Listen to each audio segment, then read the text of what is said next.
Les marchés, comment vont réagir les marchés? Est-ce que les marchés seront contents? Comment est-ce qu'on pourrait apaiser les marchés? Quel sacrifice faut-il faire pour apaiser les marchés? Ça vous rappelle rien, ça? Moi, ça me rappelle la religion païenne. Hein. La religion païenne, elle est dans la perpétuelle quête du sacrifice à faire pour apaiser les dieux. Donc, de même, quand vous entendez Seigneur, dites toujours vieux, hein, pour que ce soit clair. Quand vous entendez marcher, dites toujours Dieu, d'accord?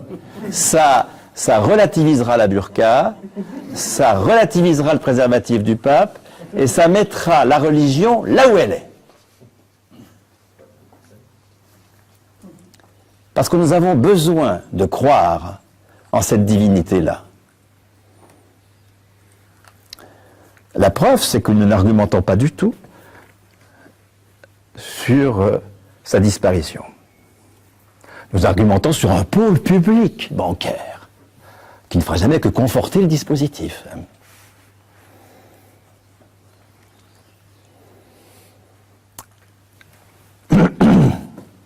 Qu'est-ce que c'est qu'un investisseur?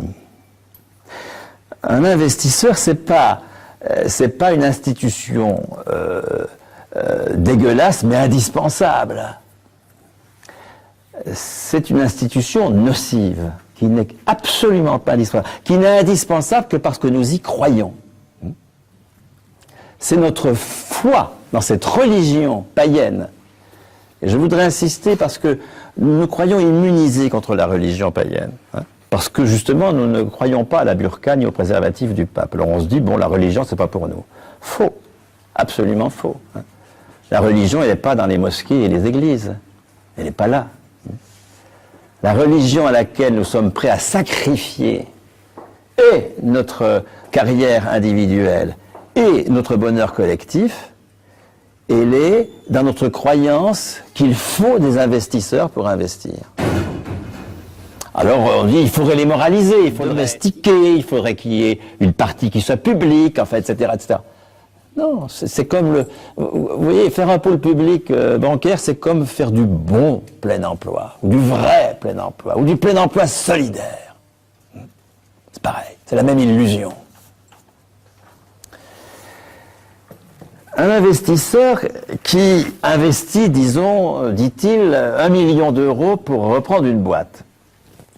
Il n'a pas 1 million d'euros dans une valise, d'accord, sous forme de billets. Sauf si elle recycle de l'argent sale, mais en général, il l'a déjà recyclé à la BNP, de toute façon, donc c'est déjà fait. Il n'a pas non plus, ce qui est une autre de nos croyances, 1 million de valeurs. Sauf à croire en la magie, les titres n'ont pas de valeur. Les titres, c'est un droit sur la valeur. Un titre, c'est un droit de propriété lucrative. Pour qu'un titre puisse exercer ce droit de propriété lucrative, il faut que la monnaie existe et préexiste en face. Un titre ne crée aucune monnaie. On s'en est rendu compte encore depuis 2 ans. Hein. Vous pouvez avoir une bulle, cette bulle c'est de la monnaie virtuelle, et puis s'il n'y a pas de la monnaie en face des titres, au moment où c'est l'affolement et tout le monde vend, ben il n'y a rien, tout simplement. Les titres ne valent rien. Un titre, c'est un droit de propriété sur une partie de la valeur qui est attribuée au travail en train de se faire. C'est ça un titre. Un investisseur qui convertit 1 million d'euros en monnaie, parce qu'il faut bien que pour payer l'investissement, il convertisse ses titres en euros, ses titres en monnaie, qu'est-ce qu'il fait?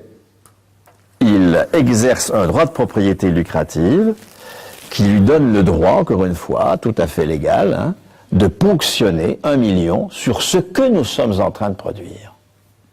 Et ayant ponctionné ce million sur ce que nous sommes en train de produire, il va décider à notre place, cet actionnaire devient employeur, il va décider à notre place de ce que nous allons produire. Il nous exploite et il nous aliène dans la même opération.